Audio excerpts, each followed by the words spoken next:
우리 사람들 중에는 만나서 손해보는 사람이 있습니다. 또 반면에 만나면 유익이 되는 사람이 있습니다. 자연히 매번 만나면 손해 끼치게 되물 당하는 사람은 만나기 싫어지지요. 그러나 반면에 유익을 주는 사람은 우리가 만나고 싶어 하는 것입니다. 오늘 본문에 보면 아브람이라는 사람이 있습니다. 그 사람은 2절 말씀에 보면 너는 복의 근원이 될지라 하나님의 축복을 받은 사람입니다. 그건 사실 1절, 2절, 3절에 보면 하나님이 그렇게 될 것이다, 그렇게 하라 하는 명령이 3개 나오고 있는데요. 1절에 보면 내가 내게 지시할 땅으로 가라. 이건 명령이죠. 2절에는 너는 복의 근원이 될지라.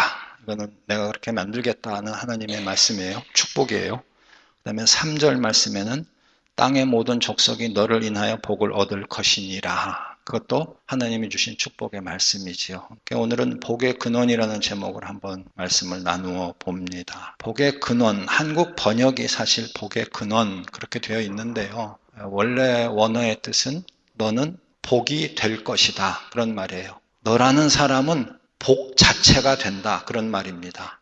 흔히 우리 한국 옛날 집에서 사위나 며느리가 들어올 때 사람이 잘 들어오면 가정이 복이 된다 그래서 아주 마음에 드는 며느리는 네가 복덩어리다 그렇게 얘기를 합니다. 교회에도 그런 경우가 있을지 모르겠어요. 어떤 한 교인이 옴으로 인해서 그 교회가 아주 좋아지는 것이죠. 그래서 온 성도님들이 그 교인 보고 당신은 복덩어리입니다. 아브라함이 바로 복덩어리입니다. 복의 근원이 될지라 하는 말은 너는 복 그 자체가 된다 그런 뜻입니다. 여러분, 복의 근원, 또 다른 사람에게 복을 끼치기 위해서 먼저 우리가 해야 할 것은 내가 복을 받아야 되겠죠. 그래서 내가 복 자체가 돼야 합니다. 아브라함에게는 어떤 복을 주셨나요? 2절에 너로 큰 민족을 이루고 그 다음에 내게 복을 주어 내 이름을 창대케 하리니 그랬습니다. 2가지 복이에요. 너로 큰 민족을 이룬다. 이거는 후손의 축복이지요. 많이 나와서 각자가 다 번성하는 것입니다. 그리고 전 세계적으로 뻗어나가는 것입니다. 오늘날 유대인을 보면 중국 사람이나 한국 사람처럼 세상에 안 간 곳이 없잖아요. 유대인들은 다 흩어져서 살아요. 우리 중국 사람들도 흩어져 살고 우리 한국 사람들도 흩어져 사는데 큰 민족을 이루고 강한 민족이 되겠다. 수만 많은 것이 아니라 강한 민족. 하나님이 지켜주시고 보호하시고 복을 받았다고 다른 사람들한테 증거할 수 있는 그런 민족을 이루게 해주시겠다. 그것이 하나님의 약속입니다. 또 너의 이름이 창대케 되리라. 여기 창대케란 말은 큰 이름이 되리라. 다시 말하면 너는 위대한 사람이 되리라. 그러면서 너는 you will be a blessing. 너는 축복의 상징 그리고 하나님의 은혜의 상징의 사람이 될 것이다. 그렇게 얘기합니다. 그런데 사실은 아브라함의 후손 중에 복 중에 복인 사람이 태어나지요. 이 약속이 이루어지면서 내 후손이 잘 되리라 그랬는데 왕이 나오잖아요. 아브라함의 후손 중에 왕이 나오죠. 그러나 그 왕들은 실패했어요. 심지어 다윗도 실패했어요. 그래서 인간의 왕은 다 실패했는데 나중에 신약시대에 가서 왕 중에 왕이 나오시죠. 그게 바로 메시아 예수 그리스도. 그 예수 그리스도는 복 중에 복입니다. 갈라디아서 3장 16절에 보면은요. 이 약속들은 아브라함과 그 자손에게 말씀하신 것인데 여럿을 가리켜 그 자손들이라 하지 아니하시고 오직 하나를 가리켜 내 자손이라 하셨으니 곧 그리스도라. 아브라함의 자손 복수로 받지 않고 단수예요. 아브라함의 자손 그러면 12민족, 12아들들로 인한 그리고 12지파 이렇게 돼서 복수가 돼야 하는데 그게 아니라 단수예요. 그 약속의 자손. 그로 인해서 온 백성이 복을 받는다 했을 때 그 한 사람은 누구예요? 메시아 예수 그리스도라. 그래서 예수 그리스도를 통해서 복을 받는다. 그러므로 구약에 나온 아브라함은 앞으로 오실 메시아 예수님을 미리 보여주는 것입니다. 그러니까 구약의 모든 역사가 아브라함의 후손의 역사인데요. 사실은 그렇잖아요. 아브라함의 후손의 역사예요. 말라기 끝날 때까지 이스라엘 백성들이 아브라함의 후손이라고요. 그래서 이삭 보고는 너의 아버지 아브라함, 야곱 보고는 너의 아버지 이삭, 너의 할아버지 아브라함의 하나님 이렇게 말씀을 하고 요셉 보고는 뭐라고 그래요? 내 아버지 야곱의 하나님, 내 할아버지 이삭의 하나님, 내 증조 할아버지 아브라함의 하나님인 내가 너와 함께 하리라 약속하시는 거예요. 그래서 하나님의 구약의 역사는 육신의 혈통을 타서 태어난 아브라함의 후손들인데 그것이 신약시대 가서는 다 흩어져 버렸어요. 그럴 때 과연 누가 왕이 되어서 이 로마의 정권으로부터 우리를 구원해 줄 수 있을까? 그게 소망이었는데 구약에 예언된 대로 메시아가 오셨다는 거죠. 근데 사람들은 정치적인 자유만, 정치적인 왕국만 바라보고 있었기 때문에 예수님이 오셔서 하나님의 나라가 이미 임하였느니라 하셨을 때 그 말 뜻을 깨닫지를 못하는 것이죠. 천국 복음에 대해서 그들은 깨닫지 못한 것인데 바로 복의 근원이 되는 사람, 구약시대는 아브라함이었어요. 복의 근원이었어요. 그러나 신약에 와서는 진짜 복의 근원은 예수 그리스도, 다윗의 후손 예수 그리스도. 그분이 복의 근원이 되셨다는 것은 우리를 깨닫고 신구약을 통틀어서 이렇게 이해하면서 믿음 생활하게 된 것입니다. 또 하나 아브라함에게 주신 약속은 3절에 나와 있는데요. 땅의 모든 족속이 너를 인하여 복을 얻을 것이니라 그랬습니다. 뭐라고 그러셨냐면 너를 축복하면 내가 축복하고 너를 저주하는 사람은 내가 저주하겠다. 아브라함이 복의 기준이 되는 것입니다. 그리고 과연 이스라엘 백성들은 하나님이 보호하셔서 이스라엘 백성들에게 호의적인 사람은 축복해 주셨고 이스라엘 백성 적대시하는 자는 하나님이 징벌을 하셨습니다. 그건 단 이스라엘 백성들이 하나님께 충성하고 하나님의 말씀을 지킬 때 그렇게 되었습니다. 그러다가 그들이 하나님을 버리고 이방신을 섬기고 우상을 숭배할 때 하나님이 선지자들을 보내서 자꾸 경고의 말씀을 주셨지만 끝내 듣지 아니할 때에 하나님은 결국은 이스라엘은 아수르에게 망하게 하시고 유대 나라는 바벨론에게 망하게 하셔서 포로 생활을 70년을 하게 하신 것입니다. 원래 하나님의 의도는 아담에게 주신 의도도 축복입니다. 하나님을 대신해서 다스리고 모든 사람들이 순종하게 되어 있고 만물이 순종하게 되어 있고 그리고 그들이 아담이 복을 주면 복을 받게 되어 있고 저주하면 저주받게 되어 있었습니다. 아브라함도 마찬가지입니다. 아브라함을 저주하면 하나님이 대신해서 저주해 주시고 아브라함을 축복하면 하나님이 대신해서 축복해 주신다는 거예요. 복의 기준이 되었던 것이 하나님의 자녀고 하나님의 백성이었습니다. 그런데 죄로 인해서 그 특권을 다 잃어버린 것이죠. 그래서 남의 나라 포로 생활을 했던 것입니다. 그러면 하나님의 백성이 완전히 멸망하고 아브라함의 후손이 완전히 죄로 인해서 멸망당했느냐? 아니지요. 그들이 죄를 회개하고 하나님께 용서를 구하고 간구했을 때에 포로로 잡혀간 땅에서 그들이 회개하고 자복하고 그리고 하나님께 간구했을 때 부르짖었을 때 하나님이 그들의 기도를 들으시고 70년 후에 그대로 회복시켜 주시는데 어떻게 합니까? 고레스 왕을 통해서 포로들을 놓아보내게 하시면서 뭐라고 그래요? 뺏어왔던 물품 다 줄 뿐 아니라 덤으로 더 보태줘가지고 가서 뭐 하라고 그랬습니까? 고레스 왕이 에스라서 1장에 예루살렘에 가서 하나님의 전을 다시 건축하라. 느헤미야 보고는 예루살렘에 가서 성벽을 다시 건축하라. 그러면서 느헤미야에게도 많은 물질을 채워주셨다는 것입니다. 그래서 그들은 다시 돌아와서 성전을 짓고 성벽을 다시 세웠습니다. 그런데 그 성전과 그 성벽도 다 허물어졌어요. 예수님 당시에는 그것마저 다 없었고 헤롯이 세운 성전 하나 있었는데 그것은 전혀 하나님을 믿지 아니하는 사람들이 세상의 영광을 나타내는 것이었지요. 그래서 예수님께서 뭐라고 그러십니까? 이 성전을 헐라 사흘 만에 내가 성전을 짓겠다. 더 이상 솔로몬의 성전도 아니고 스룹바벨이 돌아와서 다시 지은 성전도 아니고 헤롯이 정치적인 물질을 나타내는 그런 이방신을 섬기는 그런 성전도 아니고 이제는 건축물이 아니고 장소가 아니라 영으로 예배를 드리는데 예수님 안에서 영을 예배를 드리는 것이다.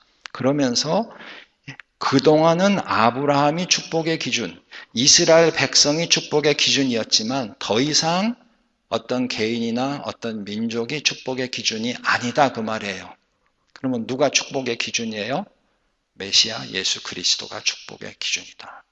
너를 인하여 복을 얻을 것이라 한 말이 이제 아브라함에게 한 말이었지만 구약에서는 신약에 와서는 예수 그리스도를 통해서 복을 얻게 되는 것이고 예수 그리스도가 축복과 저주의 기준이 되신 것입니다. 어떻게 해요? 십자가에 죽으신 예수 그리스도를 영접하면 죄사함을 받고 복을 받게 되고 새 생명을 얻게 되지만 그 십자가의 주님을 거부하면 그러면 결국은 구원이 없는 것이지요. 가만히 내버려둬도 저주받고 영원한 멸망에 이르게 되는 것입니다. 그런데 여기 중요한 것은 너를 인하여라는 말입니다. 너를 인하여. 한국말 번역에는 너를 인하여 그렇게 되어 있고요. NIV 영어 성경에는 through you, 너를 통해서 복을 받는다 그랬는데 사실 이 히브리어 원 뜻에 보면 in you가 더 정확합니다. 내 안에서 복을 받는다. 이 참 어려운 말이에요. 어떻게 아브라함 안에서 복을 받습니까? 아브라함의 씨는 아브라함 몸속에 있다가 사라를 통해서 아들이 났으니까 아브라함 몸을 통해서 후손이 생겼으니까 자식들이 그 의미인가 육적으로 생물학적으로 그렇게 생각할 수 있겠지요. 어느 정도는 그 말이 맞아요. 다 아브라함의 피를 혈통을 타고 태어난 사람들이니까 다 그 말이 그럴듯해 보여. DNA를 다 가지고 태어난 것이죠. 그러나 그런 육체적인 생물학적인 세상적인 의미가 아니라 하나님이 복 주신 그 사람, 그 안에서 하나님이 역사하시는 그 안에서 복을 받게 된다는 것입니다. 이것이 신약의 예수 그리스도에게 와가지고는 확실하게 깨닫게 되는 것이죠. 어떻게 해요? 예수 그리스도가 내가 너 안에 너가 내 안에 있으면 그렇잖아요. 내 안에 거하라. 너희가 내 안에 내가 너희 안에 있으면 이 사람은 과실을 많이 맺나니 구원받을 뿐만 아니라 열매 맺는 삶을 살게 되는 것이죠. 그래서 예수님 안에 거하는 사람은 복을 받게 되는 것이고 구원을 받게 되는 것이고 영원한 생명을 얻게 되는 것이고 천국 백성이 되는 것이고 하나님의 자녀가 되는 것이고 이 땅에 사는 동안에 귀한 열매를 맺게 된다는 것입니다. 마지막에 하나님 앞에 섰을 때에는 영원한 상급을 받게 되는 것이죠. 그래서 여기서 아브라함 안에서 너희들이 복을 받을 것이다. 땅의 모든 족속이 아브라함 안에서 복을 받을 것이다. 니고데모가 어떻게 거듭날 수 있습니까? 어머니 태에서 이미 나온 사람이 어머니 태 속으로 다시 들어갑니까? 아브라함 속이라고 그랬으니까 어떻게 해서라도 아브라함 혈통으로 들어가야 되겠다. 그 뜻이 아니고요. 예수 그리스도 안에서 복받게 될 것을 미리 보여주신 거예요. 이스라엘이라는 한 민족은 하나의 샘플 케이스였단 말이에요. 앞으로는 육신의 혈통의 이스라엘 민족이 아니라 예수 그리스도의 보혈로 맺어진 영적인 혈통의 자녀들이 이와 같이 예수 그리스도 안에서 복받게 될 것이라는 것입니다.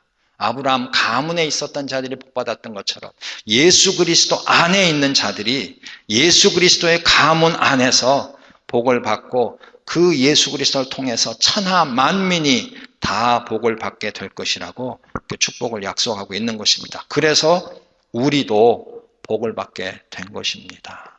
어디 조선 땅에 남존 여비가 그렇게 철두철미하고 양반과 상놈의 구분이 그렇게 철두철미했던 나라에서 어떻게 그렇게 구원의 역사가 쇠사슬이 다 끊어지고 구원의 역사가 일어날 수 있어요? 오직 예수 그리스도의 복음으로 인해서 그렇게 된 것이죠. 그러기 위해서 선교사님들은 수없는 피를 뿌리게 된 것이지요. 우리는 그래서 축복을 받은 것입니다. 그러면 이제 어떻게 돼야 돼요? 우리 자신을 한번 살펴보십시다. 아브라함은 복의 근원이 되었고 예수님도 복의 근원이 되셨고 아브라함을 인해서 땅의 모든 족속이 복을 받았고 예수님을 인해서 땅의 모든 족속이 복을 받아서 우리도 복을 받았는데 우리는 앞으로 어떻게 살아야 되느냐 그 말입니다. 우리도 아브라함처럼 예수님처럼 복의 근원이 되는 사람이 돼야 한다는 것입니다. 우리가 먼저 복을 받아야 합니다. 돈 많이 벌고 높은 지위에 올라가고 자식들이 세상적으로 잘 되고 그 얘기가 아니고요. 정말로 하나님이 택하신 자들, 하나님이 작정하시고 복을 주기로 하신 사람들이 되어야 한다는 것입니다. 그래서 누가 봐도 저 사람은 예수 믿고 복 받았네 라고 말할 수 있는 사람들이 되자는 것입니다. 우리가 복을 받아야 합니다. 어떻게 복을 받습니까? 예수님 안에 있으면 복을 받게 되어 있습니다. 어떻게 복을 받습니까? 하나님의 계명을 지키면 복을 쏟아 부어 주시겠다고 약속하셨습니다.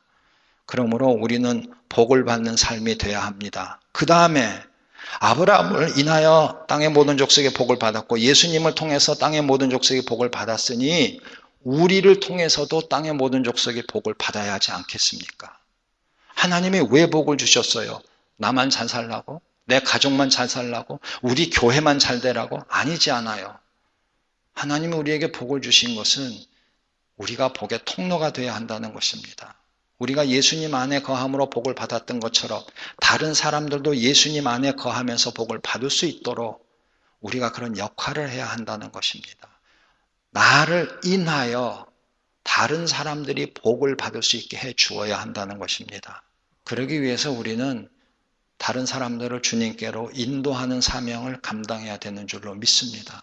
뿐만 아니라 세상 속에서 우리가 살 때에 누가 봐도 우리는 그리스도인이다, 하나님의 자녀다라고 인정할 수 있는 그런 사람이 되어야 한다는 것입니다. 우리가 굳이 입으로 전도하지 않아도 우리의 삶 자체를 보고 다른 사람들이 매력을 느껴서 교회 다니는 사람은 다 당신 같습니까? 예수 믿는 사람들은 다 당신 같습니까? 당신의 사는 모습이 너무 아름답습니다. 나도 예수님 믿고 당신처럼 아름다운 삶 살기를 원합니다. 이렇게 되어야 한다는 것입니다. 그러나 그 길이 얼마나 어렵습니까? 완전한 사람이 어디 있습니까? 말 실수하죠. 행동 실수하죠. 마음으로, 사람은 모르지만 주님은 아시는 대로 마음으로 죄를 짓지요. 얼마나 우리는 부족한 것이 많습니까? 그러나 우리의 중심이 주님을 향하면 주님께서 우리의 실수와 허물에도 불구하고 우리를 사용하셔서 그와 같이 우리를 인하여 복을 받는 사람들이 생겨날 수 있도록 축복해 주신다는 사실을 기억해야 합니다. 꼭 우리가 한 가지 해야 할 것이 있습니다. 그것이 무엇입니까? 아브라함이 했던 것처럼 해야 합니다. 아브라함은 복을 받았고 아브라함으로 인하여 복을 다른 사람들이 받았는데 그러기 위해서 어떻게 했습니까? 하나님이 아브라함 보고 어떻게 하라고 하셨습니까? 다시 1절로 돌아갑니다. 여러분들 1절 말씀 기억하세요? 1절 보세요. 다 같이 1절만 읽습니다. 시작. 여호와께서 아브라함에게 이르시되 너는 너의 본토 친척 아비 집을 떠나 내가 내게 지시할 땅으로 가라. 그래서 아브라함은 떠났습니다. 아브라함은 떠났습니다. 우리도 떠나야 합니다. 히브리서 11장 8절에는 뭐라고 그럽니까? 믿음으로 아브라함은 부르심을 받았을 때 순종하여 장래 기업으로 받을 땅에 나갈새 갈 바를 알지 못하고 나갔으며 그래서 믿음의 조상이 되었습니다. 신약에서도 이렇게 구약의 그 몇천 년 전의 아브라함의 아름다운 모습을 이렇게 기록하고 있습니다. 오늘날 우리에게도 알려주고 있습니다. 여러분, 복의 근원이 되고 다른 사람들로 하여금 복을 받게 하기 위해서 내가 해야 할 일이 무엇입니까? 하나님이 떠나라고 하시면 떠나야 하는 것입니다. 여러분, 아브라함이 이 당시에 얼마나 떠나기 힘든 상황이었는지 우리는 기억하지 못할 것입니다. 그러나 그 당시에 원래 아브라함은 데라 아버지와 함께 또 자기의 그 조카 롯과 함께 그 데라가 삼형제를 낳았는데요. 나홀과 아브람과 그 다음에 하란을 낳았는데요. 하란이 죽고 그 롯과 함께 갈대아 우르를 떠나서 하란이라는 곳에 가서 정착을 하고 잘 살았습니다. 이제 웬만큼 자리를 잡고 살게 되었습니다. 근데 하나님께서 하란에 있는 아브라함에게 나타나셔서 그곳을 떠나서 내가 지시하는 가나안 땅 약속의 땅으로 가라. 그렇게 말씀을 하시는 거예요. 그러나 사실은 오늘 1절에 보면 가나안 땅이라는 말씀이 없어요. 그냥 내가 지시하는 땅으로 가라. 그래서 히브리서 11장 8절에는 갈 바를 알지 못하고 떠났다. 그런 말이 있어요. 여러분 이게 얼마나 힘드냐 하면 한 번 이민을 왔어요. 그래서 정착을 했습니다. 자식도 낳고 물론 아브라함은 그때 자식이 없었지만 그러나 자기 형제들은 다 자식을 낳고 사업을 꾸렸단 말이에요. 그들은 목축업을 했던 농사를 지었던 웬만큼 사업이 기반이 잡히고 생계 유지가 되고 정착을 하고 친숙해져서 살고 있었는데 또다시 이민길을 떠나라고 하는 것입니다. 그것도 어디로 언제 어떻게 가야 하는지 정확하게 가르쳐 주시지 않았다는 것입니다. 요즘처럼 자동차에 내비게이션이 있어가지고 기계에다가 주소를 입력해 놓으면 그냥 그러고 운전하고 가면 전방 얼마에서 라이트 턴을 해라, 전방 얼마에서 레프트 턴을 해라, 그 길로 얼마만큼 한 100m 곧장 가라, 뭐 이런 식으로 지시가 다 나오는 거예요. 하나님께서 내비게이션처럼 그렇게 해주셨을까? 잘 모르겠습니다. 하나님께서 내가 가는 그 목적지가 어떤 땅이다 자세히 가르쳐 주셨을까요? 요즘처럼 구글 해가지고 어떤 도시 이름을 넣든지 어떤 휴양지 이름을 넣으면 그 모든 사진부터 시작해가지고 인포메이션이 다 나옵니다. 이 당시에는 그런 게 있을 리가 만무하지요. 그런데 아브라함은 하나님의 말씀을 순종하면서 떠났다는 것입니다. 이것이 귀한 것입니다. 여러분, 스튜어트 브리스코라는 영국의 그 유명한 성경학자는 이런 얘기합니다. 사람들이 세 가지 버리기 어려운 것들이 있다고 그래요. 다 P자로 시작하는데 처음에는 패션이래요. 자기가 가지고 있는 어떤 열망, 그거 버리기가 힘들대요. 뭐 하고 싶어 하는 거, 그 욕망이죠, 욕망. 그 욕망을 버리기가 힘들다. 두 번째 버리기 힘든 건 possession, 자기의 소유입니다. 내가 집을 가지고 있다든지 사업체를 가지고 있다든지 이거 포기하는 거 쉽지 않다는 것입니다. 세 번째는 뭡니까? position, 지위입니다. 내가 가지고 있는 어떤 지위를 포기하는 게 쉽지 않다는 것입니다. 내가 가지고 있는 어떤 욕망, 내가 가지고 있는 모든 소유, 재산, 내가 가지고 있는 어떤 지위, 이 세 가지를 버리기가 힘들다는 것입니다. 그런데 하나님께서는 지금 아브라함에게 그걸 다 버리라고 하시는 거예요. 힘들게 와서 정착했는데 또 떠나라고 하시는 겁니다. 우리가 지금 고국 땅 대한민국을 떠나가지고 LA 와가지고 나름대로 정착을 했는데 또 떠나라고 그러시는 거예요. 동부로 가라, 아니면 남미로 가라, 아니면 아프리카로 가라, 아니면 동남아시아로 가라, 중국으로 가라. 하나님이 또 떠나라고 그러시면 우리 중에 과연 얼마나 몇 사람이나 무조건 예스 그러고 떠날 수 있는지 저 자신도 주저하게 되는 그런 모습이지요. 이게 쉬운 게 아닙니다. 아브라함은 하나님 가라고 하시니까 떠났습니다. 다 포기했습니다. 어떻게 그렇게 할 수 있어요? 아까 히브리서 12장 8절에 믿음으로. 이 믿음은 뭐예요? 어떤 사건에 대한 믿음이에요? 어떤 기적에 대한 믿음이에요? 아니잖아요. 하나님께 대한 믿음입니다. 여기서 우리가 꼭 깨달아야 할 것은 무엇을 말씀하셨느냐, 하나님이 어떤 말씀을 하셨느냐, 그 말씀의 내용이 중요한 게 아니라는 것입니다. 하나님의 말씀을 들어보니까 그거는 가능할 것 같아요. 그럴듯해요. 그러니까 내가 믿고 받아들이겠습니다. 그게 아니라는 것입니다. 하나님의 하신 말씀 내용이 전혀 믿을 수가 없는 거예요. 내 이성으로는 납득할 수가 없는 거예요. 그럴지라도 무엇을 말씀하셨을지라도 누가 말씀하셨느냐, 이게 중요하다는 것입니다. 하나님이 말씀하셨으면 무슨 말씀을 하셨어서라도 그것은 확실한 거라는 것입니다.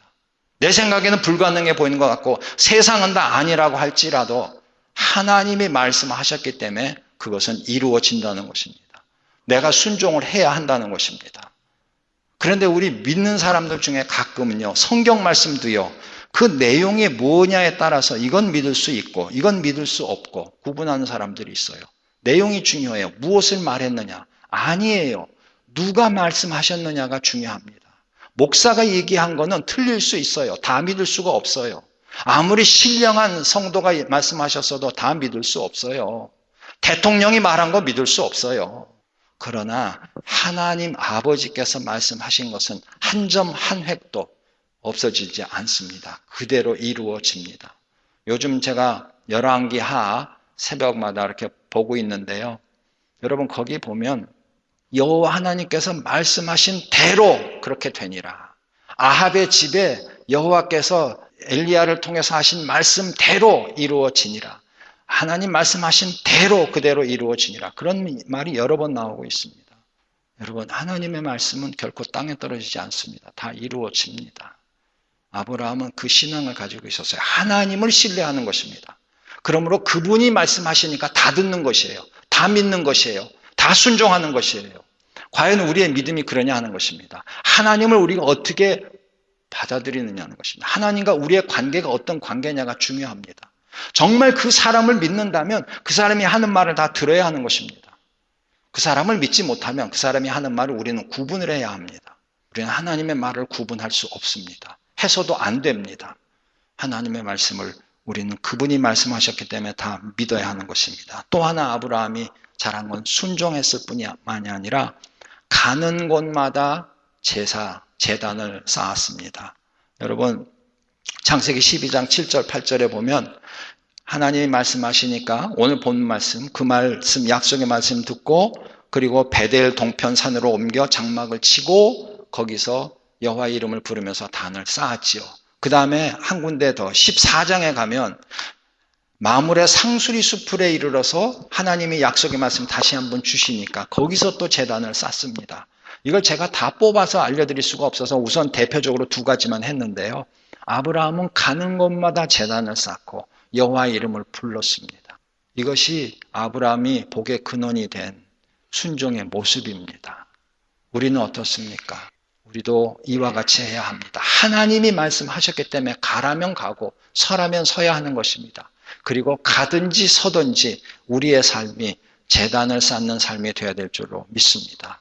만약에 우리가 그렇게 한다면 하나님께서 우리를 통해서 영혼을 구원하고 복을 전달해 주시는 그런 놀라운 역사를 이루어 주실 줄로 믿습니다. 저와 여러분들이 그런 도구들이 될 수 있기를 바랍니다. 그러기 위해서 우리는 다른 사람들을 주님께로 인도해야 합니다.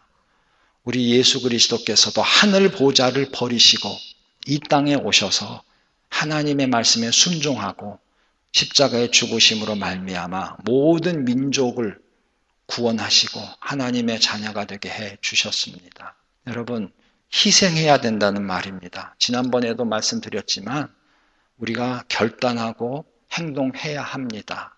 하나님이 우리를 변화시키셔서 사용하실 때에 그것이 아픔이 있을 수 있습니다. 오래 걸리기 때문에 인내해야 될 수도 있습니다. 위험 부담도 있습니다. 우리가 희생을 각오해야 합니다. 그러나 이것을 결단하고 행동으로 옮겨야 합니다. 하나님이 우리와 함께 하시고 은혜 주실 줄로 믿습니다.